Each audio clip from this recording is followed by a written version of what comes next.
ayan, magluluto tayo ng shabu-shabu. Actually, isa sa mga favorite food ko yung shabu-shabu, guys. Ayan. May nabibili na kasi na, ano siya, guys, set siya.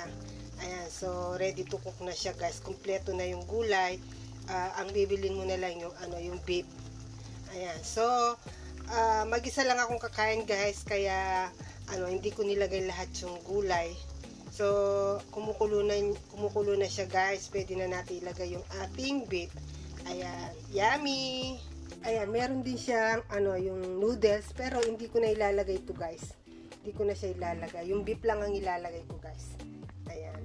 So, at dahil, medyo luto na yung ating gulay, half cook lang talaga yan. Ilalagay na natin yung ating beef. Para makakain na tayo, guys. So, guys, ayan, nilagay ko na yung beef. Ayan. So, konti muna yung nilagay ko kasi, guys, hindi siya pwedeng patagalin dyan yan. So, tara, guys, kain tayo!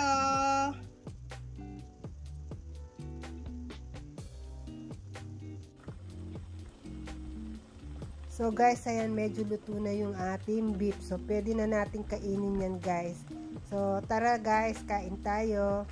Anyway, salamat sa panonood. Hanggang sa susunod. See you on my next vlog. Don't forget to subscribe, like, and share. Annyeong!